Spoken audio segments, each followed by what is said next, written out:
Hi guys. So ఇవాళ direct demo చూద్దాం ఎలా డిప్లాయ్ చేయాలని. సో ఫస్ట్ ఎలా అయినా సరే మనం రియాక్ట్ అప్లికేషన్‌ని సెటప్ చేయాలి కదా! ఆల్రెడీ మీరు ఒక అప్లికేషన్ సెటప్ చేసి ఉంచుకుంటే దట్స్ ఫైన్. ఒకవేళ సెటప్ చేయలేకపోతే మనం ఇలా చేస్తాం ఇప్పుడు. npm create leet@latest. ఒకవేళ మీకు సేమ్ ఫోల్డర్‌లోనే ప్రాజెక్ట్ సెటప్ అవ్వాలి అంటే డాట్ కొడతాము. అండ్ ఇక్కడ మన ప్యాకేజ్ నేమ్ సేమ్ డెమో అని ఇస్తాం. Framework react, variant JavaScript. Roll డౌన్‌ది బై డిఫాల్ట్ నో సెలెక్ట్ అయి ఉంటుంది. నో కొట్టేయండి. Install with npm and start now. Yes కొట్టేయండి సరిపోతుంది. ఓకే. ఇక్కడ చూసారా ఆల్రెడీ ప్రాజెక్ట్‌కి ఏమేమి ఫైల్స్ కావాలో అవన్నీ ఆల్రెడీ సెటప్ అయిపోయి ఉన్నాయి ఇక్కడ. ఓకే. సో కొద్దిగా టైం తీసుకుంటది ప్రాజెక్ట్ సెటప్ అవ్వడానికి. ఎందుకంటే మొత్తం అన్ని ప్యాకేజెస్ అవి ఇన్‌స్టాల్ అవ్వాలి కదా!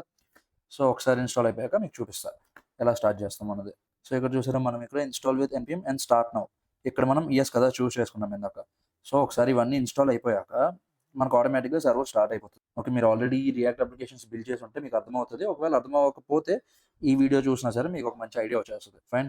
సో ఇది బై డిఫాల్ట్ స్టార్ట్ అయిపోయింది. ఒకవేళ అలా కాదన్నా మనకి ఎలా స్టార్ట్ చేయాలి అంటే npm రన్ డెవ్ అంతే. npm run dev command use చేస్తే డైరెక్ట్‌గా మనకి రియాక్ట్ అప్లికేషన్‌కి ఏ సర్వర్ అయితే ఉందో ఆ సర్వర్ స్టార్ట్ అయిపోతుంది. ఇప్పుడు మనం ఈ లింక్ ఇలా కాపీ చేసి బ్రౌజర్‌లో పేస్ట్ చేసి ఎంటర్ కొట్టామనుకోండి.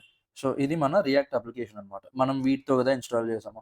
కాబట్టి ఇది వీటి తాలూకా డిఫాల్ట్ పేజ్. సో ఇక్కడ చూసారా ఇదంతా ఫంక్షనల్ ఉంది. మనం కావాలంటే ఇక్కడ చేంజెస్ చేసుకోవచ్చు. బట్ ఈ వీడియో తాలూకా మెయిన్ పర్పస్ ఏంటి అంటే ఎలా డిప్లాయ్ చేయాలో నేర్పించడం. ఓకే. సో ఇక్కడ మీరు మీ ప్రాజెక్ట్‌కి తగ్గట్టు చేంజెస్ అవి చేసుకోండి. కాంపోనెంట్స్ అవి యాడ్ చేసుకొని. సో ఇప్పుడైతే మనం డిప్లాయ్‌మెంట్ చేయడానికి ఏ ప్లాట్‌ఫామ్ యూజ్ చేసినా సరే రియాక్ట్ అప్లికేషన్‌ని ఫస్ట్ బిల్డ్ చేయాలి. ఎలా బిల్డ్ చేస్తామంటే npm రన్ బిల్డ్ అంతే. ఓకే.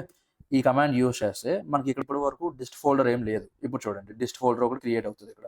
చూసారా? ఇక్కడ డిస్ట్ ఫోల్డర్ క్రియేట్ అయింది. ఫైన్. మనం ఏం చేంజెస్ చేసినా ఆ చేంజెస్‌ని మనం డిప్లాయ్ చేయాలి అంటే డిప్లాయ్ చేసే ముందు మనం మళ్ళీ సేమ్ ఈ npm రన్ బిల్డ్ అన్న కమాండ్‌ని ఎగ్జిక్యూట్ చేయాలి. అప్పుడు ఈ డిస్ట్ ఫోల్డర్‌లోకి అప్డేటెడ్ చేంజెస్ వస్తాయి. ఓకే. సో ఇప్పుడు మనకి డిస్ట్ ఫోల్డర్ వచ్చేసింది కాబట్టి బ్రౌజర్‌లోకి వెళ్ళండి. మనం ఇప్పుడు నెట్‌లిఫై యూజ్ చేస్తాం. ఓకే. సో క్రోమ్‌లో నెట్‌లిఫై అని కొట్టండి. ఫస్ట్ లింక్ వస్తది. ఆ లింక్ మీద కొట్టండి. కావాలంటే నేను ఈ లింక్ కింద డిస్క్రిప్షన్‌లో కూడా పెడతా చూడండి. సో ఆల్రెడీ మీకు అకౌంట్ ఉంటే దట్స్ ఫైన్. బట్ అకౌంట్ లేకపోతే ఇక్కడ సైన్ అప్ మీద కొట్టండి. ఇక్కడ చూసారా కొన్నిసార్లు అది అడుగుతది. మీరు ఈమెయిల్ ఐడీతో లాగిన్ అవుతారా అని. నేను ఆల్రెడీ చూస్ చేసేసా కాబట్టి నాకు డైరెక్ట్‌గా ఈ పేజ్‌కి తీసుకెళ్ళిపోయింది. మీరైతే జస్ట్ లాగిన్ విత్ గూగుల్ అన్నది కొట్టండి. ఓకే. ఇక్కడ మీ ఫస్ట్ నేమ్ ఇవ్వండి.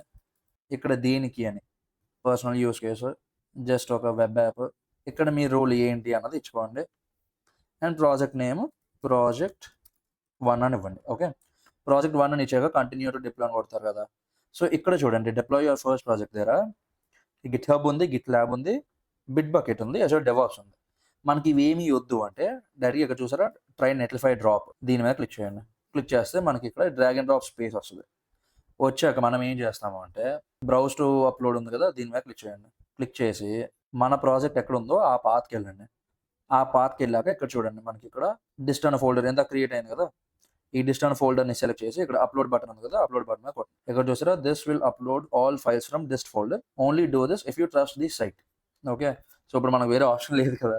కాబట్టి అప్‌లోడ్ కొట్టండి. సో ఇప్పుడు ఏమవుతుంది అంటే మనం ఇక్కడ చేంజెస్ చేసినవన్నీ కలిపి ఈ డిస్ట్ ఫోల్డర్‌లోకి వస్తది.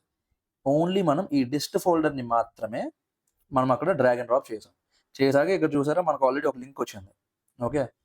సో ఇక్కడ ఈ లింక్ వచ్చిందంటే అర్థం ఆల్రెడీ మన అప్లికేషన్ సక్సెస్‌ఫుల్‌గా డిప్లాయ్ అయిపోయింది అని. ఇప్పుడు మనం దీని మీద క్లిక్ చేసాం అనుకోండి. చూసారా? ఇది మన రియాక్ట్ అప్లికేషన్. మనం ఇక్కడ ఏం చేంజెస్ అవి ఏం చేయలేదు కదా! ఇక్కడ చూసారా? కాబట్టి అందుకే సేమ్ అదొస్తుంది. మీరు కావాలంటే మీరు మీ చేంజెస్ అవి చేసుకోండి మీ ప్రాజెక్ట్‌కి తగ్గట్టు. ఏం చేసినా సరే మళ్ళీ లాస్ట్‌లో npm రన్ బిల్డ్ కొట్టి అది ఇక్కడ డ్రాప్ చేయండి వచ్చేస్తది. సో ఫస్ట్ డిప్లాయ్‌మెంట్ అయిపోయింది. నెక్స్ట్ అప్డేట్స్ ఎలా చేయాలన్నా అంటే ఇక్కడ చూడండి. డిప్లాయ్స్ అని ఉంది కదా! డిప్లాయ్స్ మీద కొడతారు. కొట్టాక ఇక్కడ చూసారా? Same need to update your project. Drag and drop your project folder here or browse to upload. Same process. మళ్ళీ కొడతారు. మళ్ళీ ఇక్కడ ఈ డిస్ట్ ఫోల్డర్‌కొస్తారు. డిస్ట్ ఫోల్డర్ మళ్ళీ అప్‌లోడ్ కొడతారు. కొత్త అప్‌డేటెడ్ వెర్షన్ డిప్లాయ్ అయిపోతది. ఓకే. అండ్ ఇంకొక మెయిన్ ఇంపార్టెంట్ ఫ్యాక్టర్ ఏంటి అంటే మన ప్రాజెక్ట్‌లో ఎన్విరాన్మెంట్ వేరియబుల్స్ ఉంటాయి కదా! సో ఇప్పుడు ఆ ఎన్విరాన్మెంట్ వేరియబుల్స్ ఈ ప్లాట్‌ఫామ్‌లో ఎక్కడ మనం సెట్ చేస్తామంటే ప్రాజెక్ట్ కాన్ఫిగరేషన్‌కి వెళ్ళండి. ప్రాజెక్ట్ కాన్ఫిగరేషన్ ట్యాబ్‌లో ఇక్కడ చూసారా ఎన్విరాన్మెంట్ వేరియబుల్స్ అని ఉంటది. ఇది. ఇక్కడ కొడితే మీరు యాడ్ ఎ వేరియబుల్ ఉంది కదా! దీని మీద కొడితే ఇక్కడ చూసారా యాడ్ ఎ సింగిల్ వేరియబుల్ ఉంది. లేకపోతే డైరెక్ట్‌గా .env ఫైల్‌ని ఇంపోర్ట్ చేసేసుకోవచ్చు. సో ఫర్ ఎగ్జాంపుల్ మనకి ఇంకా ఇది బేసిక్ ప్రాజెక్ట్ కాబట్టి .env ఫైల్ క్రియేట్ చేయలేదు. కాబట్టి యాడ్ సింగిల్ వేరియబుల్ కొడతాము. ఇక్కడ కీ సీక్రెట్ కీ అని కొడతాము. మన ప్రాజెక్ట్లో .env ఫైల్‌లో ఈ సీక్రెట్ కీకి ఏ వాల్యూ ఉందో అది ఇక్కడ ఇస్తాం. ఇక్కడ చూసారా same value for all deploy contacts. So, ప్రస్తుతానికి ఈ వీడియో స్కోప్ వరకు ఇదే చూస్ చేసి ఉంచుకోండి.